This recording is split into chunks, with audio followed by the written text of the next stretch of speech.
operating in other parts of the country. Cut and paste po. No? So, lumalabas dito, kayo na rin ang umaamin na hindi epektibo yung batas militar sa Mindanao dahil sa gusto ninyo na maging unlimited itong martial law. Kaya ang kaugnay ko na katanungan dyan, sinasabi po natin na ang rebellion is a continuing crime. Matagal na po yan, nasa revised penal code yan, talagang continuing crime ang rebellion. And in fact, ang rebellion ay hindi lang sa Mindanao. Ang rebellion ay nangyayari sa buong Pilipinas. No? Pero yung justification ninyo, bakit nagkaroon ng martial law sa Mindanao, ay unang-una dahil nga doon sa nangyari sa Marawi. Ngayon, sinasabi po ng ating martial law administrator na andyan pa yung remnants ng Abu Sayyaf, andyan pa yung mga rebelde.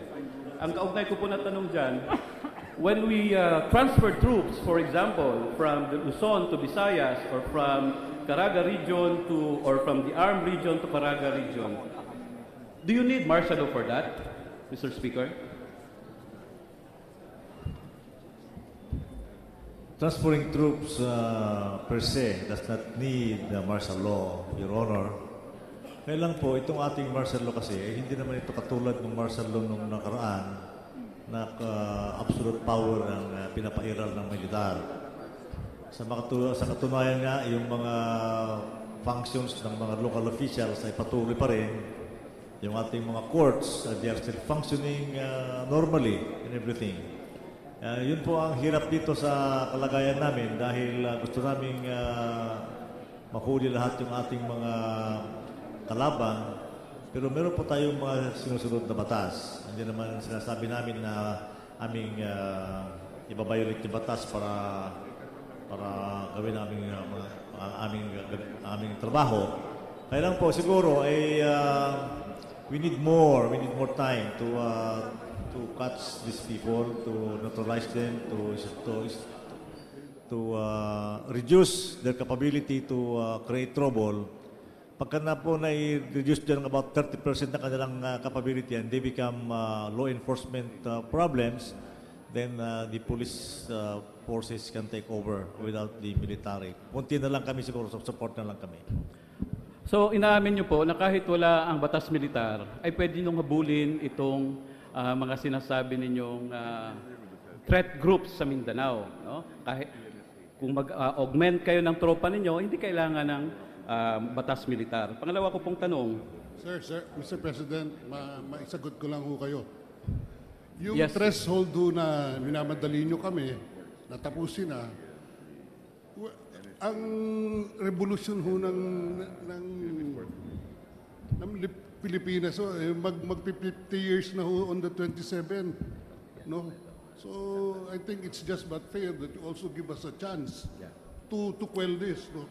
Yes, I'm going to that. That's my next question, Your Honor, Mr. Speaker, Mr. President.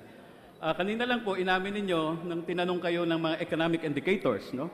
Dahil sa sinabi ninyo ay tapusin na ang rebellion sa Mindanao. Hindi ho kayo makapagbigay ng mga economic indicators, no? You don't even know ano yung inflation rate sa Mindanao. Wala kayong sa sinagot kanina, no? Dahil ang lumalabas dito, ang inyong military goal para tapusin ang rebellion sa Mindanao, and for that matter sa ibang bahagi ng bansa, is through martial law, no? Malinaw na sinasabi dito sa sulat ni Pangulo na tapusin na ang rebellion sa Mindanao kaya kailangan ang martial law, without forgetting that the root causes of this problem in Mindanao is not military but in fact a complex problem na nakaugat doon sa usapin ng kahirapan at marami pang issue sa Mindanao. Mr. Now, President, we have the data now. If you're available, we can show it to you. Well, be that as it may, Mr. Speaker, I'm going now to my next question. Malinaw, inaamin ninyo, kung supilin man natin ang kaguluhan sa Mindanao to improve the peace and order, paghahabol doon sa mga loose firearms, we don't need martial law for that. Trabaho yan ng pulis, trabaho yan ng militar, no? In fact, inamin na rin natin na at present, andito ang Pilipinas ay nasa state of emergency pa rin, no? Ginamit ng Pangulo ang kanyang call-out power. So, my next question now, Mr. Speaker, sa ating mga resource persons, ano talaga ang gusto ninyong kapangyarihan na dagdag, na gusto ninyong unlimited ang paglagay sa rehiyon ng Mindanao sa martial law? Kasi inamin na ninyo, pwede nyo namang habulin yan kahit walang martial law.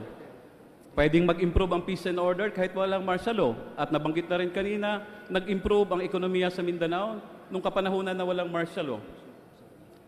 Ang martial law ay, gaya ng nabanggit kanina, from 60 days, in-extend natin to 222 days. Then 587 days. At ngayon, gusto nating palawigin pa ito hanggang 952 days. What is there? No? The gentleman is requested to wind up his question. Yes, Madam Speaker. May I just get an answer to that last question, Madam Speaker? Thank you.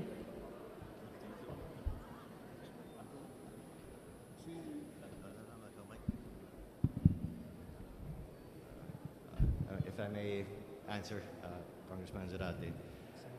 Proclamation 216 has two components. One is the suspension of the privilege of the writ of habeas corpus, and the other is the proclamation of martial law. Sa suspension po ng privilege of the writ, nangangahulugan po yan na yung po mga na-aresto are deprived of a speedy remedy to question their arrest. And the government has been using that in a reasonable and disciplined manner to arrest those known to be members of rebel groups. Yung pong isa, yung martial law, that will allow the government, the military, in areas where the civilian agencies cannot function properly, to come in.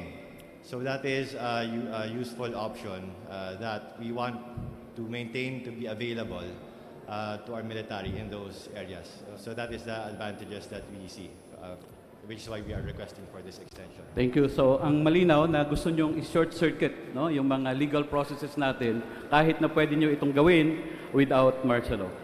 Just before I end up, Madam Speaker, just an administrative matter, Madam Speaker. On the record, ang nasa atin lang ay itong sulat ni Pangulong Duterte, no, nakabahagi lang itong joint session ngayon.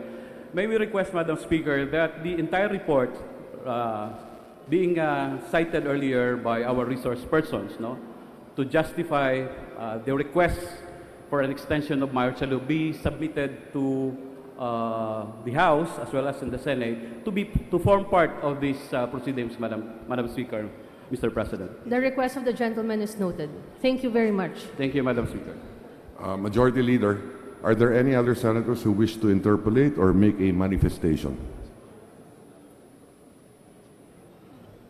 I believe Senator Escudero signified earlier that he wanted to make a manifestation, but he's out of the session hall, Mr. President, so we may continue with the House. Thank you. Majority Thank you. Leader. Majority Leader. Mr. President, Madam Speaker, I move that we recognize the Honorable Franz Castro for her interpellation. The Honorable Franz Castro is now recognized for her interpellation. Is she here? The lady has 3 minutes. Thank you very much, Madam Speaker. Nakakabigla kahapon ang executive sa ating executive session na binanggit ng ating resource person sa kanyang paglalahad at ang statement ng AFP at ang PNP ay walang human rights violation under the martial law. Salamat na lang sa karanasan ko noong November 28 to 29 at sa sarili kong mata mismo nakita ko kung paano bina-violate ang human rights sa pagpapataw ng martial law sa Mindanao. Noong November 29, ako at ang 17 pa ay iligal na inaresto at kinulong at kinauunan ay sinampahan ng kakatawang kaso ng child abuse, kidnapping at human trafficking. Ano ang aming kasalanan? Sumaklolo lang kami sa mga delegado ng isang national solidarity mission sa mga eskwelahan ng mga lumad na sapilitang isinara ng militar gamit ang kanilang galamay ng mga paramilitary. Kami kasama ng mga volunteer teachers Mga batang lumad ay patungo na sana sa ligtas na lugar, pero kami ay hinarang, hinaras. Kami at tinakot at muntik nang mapahamak. Dahil sa in-spike ang aming gulong, binato ang aming sasakyan, at pinaputukan kami ng riding in tandem. Kami itong magdadala ng mga pagkain, gamot at school supplies ay pinaparatangan ngayon ng kakatuwang kaso ng child abuse, kidnappers at traffickers. Madam Speaker, bago nito ay nagsampa rin kami ng blatter kaugnay nitong mga ginawang karahasan sa amin. Ang akin pong tanong sa PNP, ano po ang ginawa ng PNP sa pagsasara ng mga eskwelahan ng salugpungan na ipinablatter din ito sa Nasilaban at sa Dulyan? At ano po yung ginawa ng PNP kaugnay sa blatter namin sa mga harassment na naranasan namin sa Talaingod, Madam Speaker?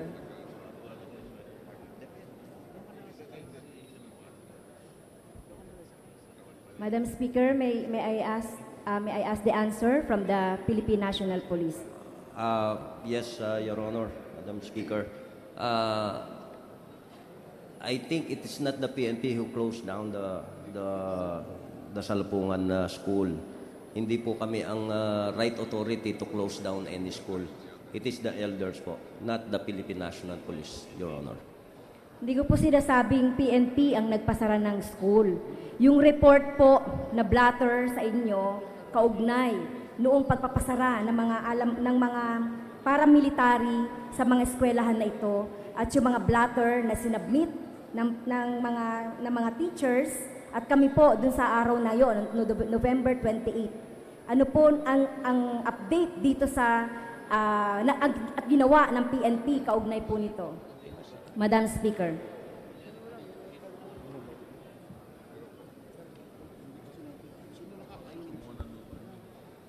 Your Honor, lahat po yun pong nangyari po sa Talaingod noong November 28 ay naproseso, sinunod po natin yung legal na proseso kung kaya po ito ay kayo ay ang ating kagalang-galang na ano po kinatawan ay nakapag-laak ng piyansa. At ito po ay parte ng ating legal process. And yung pong... Madam Speaker, hindi ko po tinatanong yung mga gawa-gawang kaso, kakatawang kaso na inano ng ating kapulisan. Ang tinatanong ko lang po ay yung ginawa ninyo sa mga isinumbong ng teachers, kaugnay noong mga pagpapasara ng eskwelahan at doon sa mga blatters na sinabmit namin nung kami ay iharas doon sa lugar ng Talaingod. So Yes, wala sir. na po akong interes doon sa kaso na sinasabi ninyo sa akin dahil ang sinasabi ko lang po ay yung update doon sa ipinasa naming blatter. Yes, Your Honor. We will refer that to the DepEd and I'll ask the regional director on the update, Your Honor. And then we'll be glad to give you a copy of the update, Your Honor. Okay, thank you po, Madam Speaker. Hintayin ko po yung update kaugnay niyan. Last question na po, Madam Speaker. Natapos ba ang rebellion sa panahon ng martial law noong 1972? At natapos yung first martial law, so nakita ninyo na sinasabi ninyo na yung 50 years na rebellion ay nananatili pa rin. At mukhang lumalakas dahil nagpapa-extend pa kayo ng martial law para supilin ito. So ang tanong ko, Madam Speaker, ano ba ngayon ang gagamitin ng militar na bagong estratehiya para matapos ang rebellion na hindi lumalabag sa karapatang pantao? Wala na bang ibang paraan kundi militaristang paraan? At bakit ang peace talks ay hindi itinuloy? So yun po, ano po ba yung bagong estratehiya na gagamitin ng ating military at gobyerno para sa sinasabi ninyong rebellion sa Mindanao?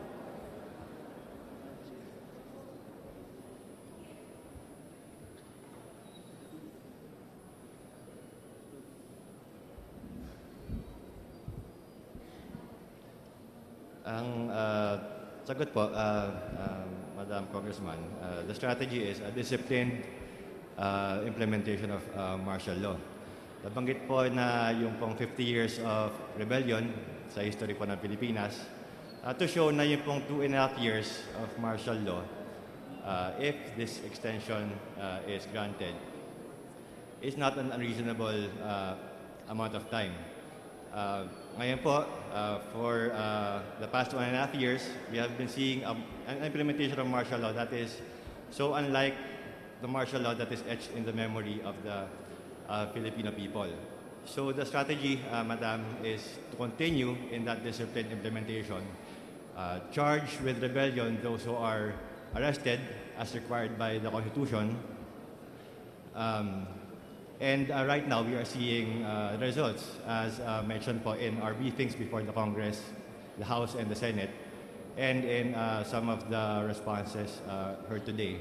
At nakikita din po natin yung uri na implementation ng martial law sa response po ng mga LGU sa Mindanao, many of which are very supportive of the martial law, this current martial law, and its extension. As well as the business communities who have expressed their support for martial law, Madam. Last na po, Madam Speaker, I'm winding up my interpellation. Please wind up, Honorable Castro. So, sa sinasabi po ninyo, militaristang strategy lang ang kaya niyong gawin. So, Madam Speaker, hindi totoo ang sinasabi ng AFP at PNP na walang human rights violation. Laganap ang human rights violation sa kamay ng pulis at militar sa ilalim ng martial law. At ang masama pa rito, hindi pinaliligtas ang mga bata, mga guro, mga lumad at may hirap. Dahil dito, hindi na dapat muling armahan pa sila ng kapangyarihan sa pamamagitan ng batas martial law. Thank you, Honorable Castro. Majority Leader.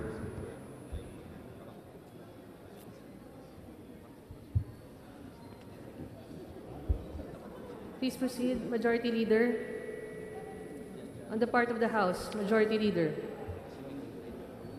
Madam Speaker, may we now recognize the Representative Ariel Casila of Anak Pawis. The Honorable Casilo is now recognized. Sir, you have 3 minutes. Thank you, Madam Speaker, Mr. President. The briefing yesterday, the gentleman from the AFP mentioned that there was no recorded human rights violations. Madam Speaker, may I know and may I ask for the record to reaffirm and reconfirm their statement yesterday during the briefing? Yes, Your Honor. We have not received official complaints or legal complaints regarding the implementation of martial law. You did not receive, but did you made an effort? We don't have, Your Honor. You didn't, hindi nyo po ginawa yung tungkulin ninyo? Naghintay lang kayo na may report na makarating o kayo mismo ay nag-alam din? There have been allegations, Your Honor, but these have not been legally filed in court, Your Honor. And hindi po namin Are you sure? nasasagot sa court. Are you sure? Yes, Your Honor. Madam Speaker, last May 21, 2018, the Department of Justice in Southern Mindanao found probable cause to indict for murder Ben Salangani, Joven Salangani, both members of the CAFGU in Talaingod, Davao del Norte, for the killing of Obelio Bayao in an alleged reported encounter by the 56th Infantry Battalion and the paramilitary CAFGU Alamara groups between them and the NPAs. But the family of Obelio Bayao asserted that he is a student of the Salugpungan Tatano Ikanugon Learning Center and he is not an NPA. Thus, the filing of the case and the finding of probable cause. Second, Madam Speaker, May I know if the invited resource person comprises the Commission on Human Rights?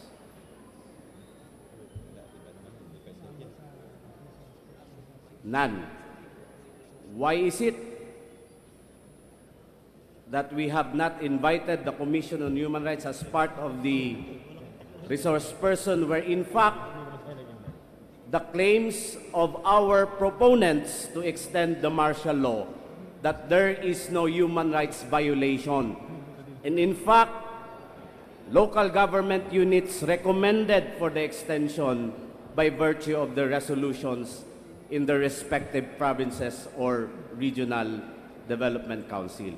But Madam Speaker, for the record, I have here matrix and in fact 155 cases filed at the Commission on Human Rights on various human rights violations during the period of implementation of martial law.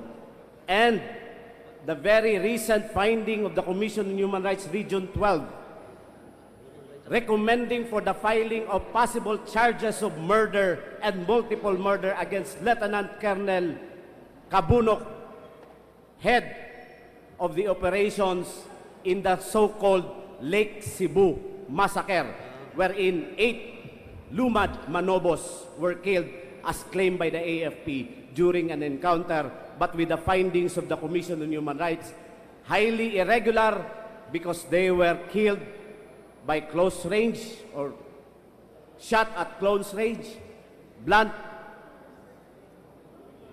wounds that should not be a result of an encounter. Madam Speaker, the claims and the basis for another extension of martial law is a prelude to a martial law ad infinitum. Thus, ad infinitum of human rights violation to the people who are against. Hindi po totoo. Malamang may nagsasabi sa mga syudad, wala naman kaming problema dahil naman kami ay protektado, mayroong mga pulis, mga sundalo. The gentleman is requested to wrap up his question. I'm about to wind up. Ngunit sa mga kabundukan po, sa mga lugar po ng mga magsasaka, sa lugar po ng mga manggagawang bukid, ano ang ginawa nila sa isang lehitimong strike sa Compostela Valley, sa Namasufa? Tinawag nila ang strike ay kagagawan ng mga NPA. Violenting dinisperse, kasama ang mga pulis at militar. Ano ang pinagagawa nila sa mga KMP and anak pawis members? Sapilitang pinasusuko, at kung hindi susuko ay papailan ng mga kaso. Madam